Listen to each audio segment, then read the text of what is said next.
जय हिंद मेरे प्यारे दोस्तों, हमारे इस चैनल नेक्स्ट टाइम में आपका स्वागत है।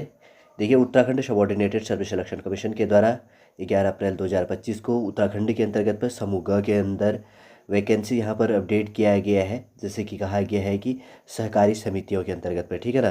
पूरा देख लेंगे। इसके अंतर्गत पर सहायक विकास अधिकारी के लिए लगभग 45 पोस्ट एवरेज इसके अंतर्गत पर भी आके देख लेंगे कितनी पोस्ट है, किस चीज़ में, कैटेगरी वाइज सब चीज़ें बनी रहेगा इस वीडियो के अंतर्गत पे। यदि आप नए हैं, जो भी वैकेंसी यहाँ पर अपडेट किया गया है, पूरा इन्फॉर्मेशन इस वीडियो के अंतर्गत पे देख लेंगे। यदि आप नए हैं हमारे इस चैनल के अंतर्गत पे, यदि आपके द्वारा हमारे इस चैनल एक्ट को सब्सक्राइब नहीं किया तो सब्सक्राइब कीजिए तथा बेल आइकन को प्रेस कीजिए, ताकि जो भी कंटेंट, जो भी इन्फॉर्मेशन हमारे द्वारा आपके लिए प्रोवाइड किया जाता है तो उसका नोटिफिकेशन आपके पास समय पर अवेलेबल हो जाएगा। देखिए, हर चीज़ को देख लेंगे। उत्तराखंड अधीनस्थ सेवा चयन आयोग, जिसको कहा जाता है Uttarakhand subordinated service selection commission, इसका एड्रेस है रायपुर थानो road, Maharana Pratap sports college, Raipur के सामने, देहरादून 248008 इसका ऑफिशियल पिन कोड है। वेबसाइट की बात करेंगे तो www.sc.uk.gov.in है। और उसके बाद में ईमेल एड्रेस की बात करेंगे तो chennayog@gmail.com इसका क्या हो गया, ईमेल एड्रेस हो गया। 11 अप्रैल 2025 को नोटिफिकेशन अपडेट किया गया है। उत्तराखंड अधीनस्थ सेवा चयन आयोग द्वारा समूह ग की सीधी भर्ती के माध्यम से सहकारी समितियां उत्तराखंड के अंतर्गत सहकारी निरीक्षक वर्ग सेकंड के अंतर्गत सहायक विकास अधिकारी सह के अतिरिक्त रिक्त पदों चयन है। तो यहाँ पर विज्ञापन, यहाँ पर जो विज्ञप्ति अपडेट किया गया है, ठीक समझ गए किसके लिए विज्ञप्ति अपडेट किया गया और किसके द्वारा अपडेट किया गया, ये चीज़ देख लिया। तो नोटिफिकेशन यहाँ पर अपडेट किया गया है 11 अप्रैल 2025 से, लेकिन आपके लिए पोर्टल चालू कर दिया जाएगा ऑनलाइन अप्लाई करने के लिए 16 अप्रैल 2025 से। और ऑनलाइन आवेदन करने की जो लास्ट क्लोजिंग डेट है 16 मई 2025 है। जो इसके लिए एलिजिबल होगा तो उसके लिए काफ़ी इंपॉर्टेंट हो जाएगा। उसके बाद अगर आप इसमें कोई मिस्टेक करते हैं तो 19 मई से लेकर 21 मई तक आप करेक्शन कर सकते हैं। और उसके बाद में आपका एग्जाम आपका 31 अगस्त 2025 को इसका एग्जाम करवा दिया जाएगा, ठीक है। अगर यहाँ पर बात करेंगे तो इसका ऑफिशियल जो वेबसाइट है www.sc.uk.gov.in पे जाके आपको अप्लाई करनी है। अगर विज्ञप्ति की बात करेंगे तो सहकारी निरीक्षक वर्ग सेकंड हो गया, सहायक विकास अधिकारी सर इसके अंतर्गत पे, सहकारी समिति के अंतर्गत पे, उत्तराखंड के अंतर्गत पे पे लेवल यहाँ पर 5 है। लगभग इसका सैलरी स्टार्ट होगा 29,200 से लेकर 92,300 तक। और आने वाले समय में देख लेंगे, इतना इंपॉर्टेंट है नहीं। टोटल पोस्ट कितने, 45 पोस्ट इसके अंतर्गत पे दी गई है, ठीक है। देखिए, जैसे कि यहाँ पर वैकेंसी जो सीक्वेंस से बटा है यहाँ पर, जैसे यहाँ पर दिया गया है अनुसूचित जाति शेड्यूल कास्ट के लिए 9 पोस्ट है, जिनमें से फीमेल के लिए 2 सीट यहाँ पर रिजर्व हो जाता है। और उत्तराखंड आंदोलनकारी उनके आश्रितों के लिए 1 सीट यहाँ पर रिजर्व है। और उसके बाद में शेड्यूल ट्राइब के लिए 1 सीट रिजर्व है। और इकोनॉमिकल वीकर सेक्शन से पहले है यहाँ पर अदर बैकवर्ड क्लास के लिए 6 पोस्ट है, 2 सीट फीमेल के लिए रिजर्व है। और 2 सीट यहाँ पर ओपन है भूतपूर्व सैनिक के लिए, ठीक है। और इकोनॉमिकल वीकर सेक्शन के लिए 7 पोस्ट है, 3 सीटें फीमेल के लिए रिजर्व। अनरिजर्व कैटेगरी के अंतर्गत पर 22 सीटें, 7 सीट फीमेल के लिए यहाँ पर रिजर्व है। और 1 सीट ऑर्फेन के लिए रिजर्व है यहाँ पर। और उसके बाद में उत्तराखंड कुशल खिलाड़ी के लिए 1 सीट रिजर्व है। और उत्तराखंड राज्य आंदोलनकारी और उनके आश्रितों के लिए 2 सीट रिजर्व है। और दिव्यांग कैटेगरी के अंतर्गत पे एलवी और पीवी कैटेगरी के लिए 1 सीट रिजर्व हो जाता है। 45 सीट में से 14 सीटें फीमेल के लिए रिजर्व है। और भूतपूर्व सैनिक के लिए 2 सीट रिजर्व, ऑर्फेन के लिए 1 सीट रिजर्व, उत्तराखंड कुशल खिलाड़ी के लिए 1 सीट रिजर्व। और उत्तराखंड राज्य आंदोलन के चिन्हित जो आंदोलनकारी है उनके आश्रितों के लिए 3 सीट रिजर्व है। और दिव्यांग के लिए 1 सीट यहाँ पर रिजर्व हो जाता है, ठीक है। वैकेंसी देख लिया, कैटेगरी वाइज की कैटेगरी के अंतर्गत पे कितनी वैकेंसी बटी है, ये चीज़ देख लिया। अब देखिए, मिनिमम एज लिमिट की बात करेंगे, काफ़ी इंपॉर्टेंट हो जाता है, 21 और मैक्सिमम 42 है।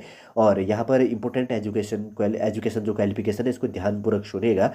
क्या कहा गया, भारत में विधि द्वारा स्थापित किसी विश्वविद्यालय से कला मतलब आर्ट के अंतर्गत पे इकोनॉमिक्स में आप स्नातक होने चाहिए, ग्रेजुएशन में आपका स्नातक होना चाहिए। और उसके बाद में बीकॉम या आप बीकॉम भी इसके लिए एलिजिबल है। और उसके बाद में बीएससी, जिसकी एग्रीकल्चर कृषि है, में स्नातक, बीएससी कृषि में स्नातक होना चाहिए। तथा कंप्यूटर संचालन का प्राथमिक ज्ञान होना चाहिए। 2-3 चीज़ है यहाँ पर एजुकेशन क्वालिफिकेशन, ग्रेजुएशन में इकोनॉमिक्स, जिसका आर्ट के अंतर्गत पर। और उसके बाद में जैसे आपके सब्जेक्ट है इकोनॉमिक्स है तो आप इसके लिए एलिजिबल हैं। यदि आप बीकॉम वाले हैं या आप उसके बाद में बीएससी एग्रीकल्चर वाले हैं स्नातक के अंतर्गत पर, और कंप्यूटर नॉलेज आपको है तो आप इसके लिए एलिजिबल हो जाते हैं। आपको वरीयता दी जाएगी इसके अंतर्गत पे, जो एमकॉम वाला होगा और अर्थशास्त्र एमए इकोनॉमिक्स वाला होगा। और सेकंड कहा गया है जिसके एक प्रश्न पत्र सहकारिता का रहा होगा, और जिसका एक पेपर अगर इसमें सहकारिता का रहा होगा तो उसके अंतर्गत पे एलिजिबल रहेगा। ये चीज़ भी आपको ध्यान में रखना। दीवार एलिजिबल नहीं, वरीयता दी जाएगी। और थर्ड पॉइंट है एमएससी कृषि और एमएससी जिसका होगा वो इसके लिए एलिजिबल है।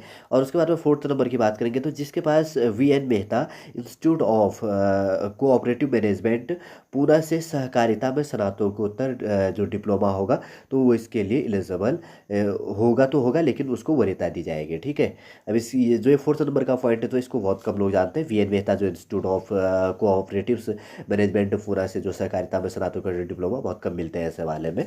अगर कोई किसी का सिलेक्शन हो जाता है, किसी के पास में ये है तो इसका सिलेक्शन उसका सिलेक्शन ओके है। ठीक है ना, ये चीज़ ध्यान रख लेना। तो वैसे इससे जो बेसिक्स है एजुकेशन क्वालिफिकेशन वो देखिए, और उसके बाद में वरीयता जो इसेंशियल और इंपॉर्टेंट एजुकेशन क्वालिफिकेशन दोनों हमने इसके साथ साथ में आपके लिए देख ली है। अब देखते हैं उसके बाद में अगर बात करेंगे तो इसके अंतर्गत पे क्या होगा। जैसे कि यहाँ पर कहा गया कि उक्त पदों के चयन हेतु 100 मार्क्स का होगा, objective time with multiple choice question होगा, 2 घंटे का आपको इसके अंतर्गत पे टाइमिंग दी जाएगी। सिलेबस आने वाले समय वीडियो के अंतर्गत मैं प्रोवाइड करूँगा अगर मेरे पास में अवेलेबल होगा, टाइम अवेलेबल होगा। तो यहाँ पर जनरल कैटेगरी और अदर बैकवर्ड क्लास के लिए 45% और schedule caste schedule type etcetera जो भी कैटेगरी आ रहा है उसके अंतर्गत पे 35% मार्क्स लेके आना यहाँ पर जरूरी है। ओएमआर बेस में आपका एग्जाम होगा। आपका जो मिनिमम और मैक्सिमम एज लिमिट की बात कही गई है 1 जुलाई 2025 से काउंट किया जाएगा। 1 जुलाई 2025 से मिनिमम जो एज लिमिट कहा गया और मैक्सिमम जो चीज़ कही गई है इस डेट से होना चाहिए।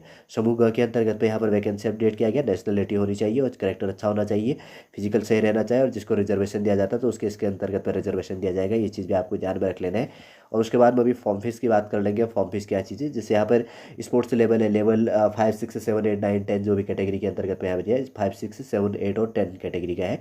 तो उसके अंतर्गत पे जिसको भी स्पोर्ट्स बेस में यहाँ पर छूट मिलती है तो काफ़ी इंपॉर्टेंट हो जाता है। अब अगर अप्लाई की बात करेंगे तो सबसे पहले रजिस्ट्रेशन करना और पर्सनल डिटेल फिल करनी, फिर उसके बाद में education and other detail fill करनी है, upload photo and signature, make payment, उसके बाद में प्रिंट एप्लीकेशन कर लेनी है। ठीक है, कितने 5 स्टेप। फिर उसके बाद में आगे बढ़ते हैं। आगे क्या चीज़ इंपॉर्टेंट है यहाँ पर निकल के आ रहा है अभी, तो फीस काफ़ी इंपॉर्टेंट है। देखिए यहाँ पर है जैसे कि अनरिजर्व्ड और ओबीसी कैटेगरी के लिए 300 है, schedule caste schedule tribe EWS economical weaker section के लिए 150 और दिव्यांग कैटेगरी के लिए 150 और ऑर्फेन अनाथ के लिए कोई फॉर्म फीस यहाँ पर पे नहीं करनी है। समझ गए होंगे। अनरिजर्व अनारक्षित कैटेगरी और ओबीसी उत्तराखंड जो पिछड़ा वर्ग है उसके लिए 300 रुपये फॉर्म फीस है। शेड्यूल कास्ट अनुसूचित जाति अनुसूचित जनजाति और आर्थिक रूप से कमजोर वर्ग के लिए 150 रुपये। उत्तराखंड दिव्यांग जो इसके अंतर्गत पे सर्टिफिकेट बना होगा तो उसके लिए भी फॉर्म फीस 150 रुपये। फॉर्म फीस भी देख लिया, काफ़ी इंपॉर्टेंट हो जाता है इसके अंतर्गत पे।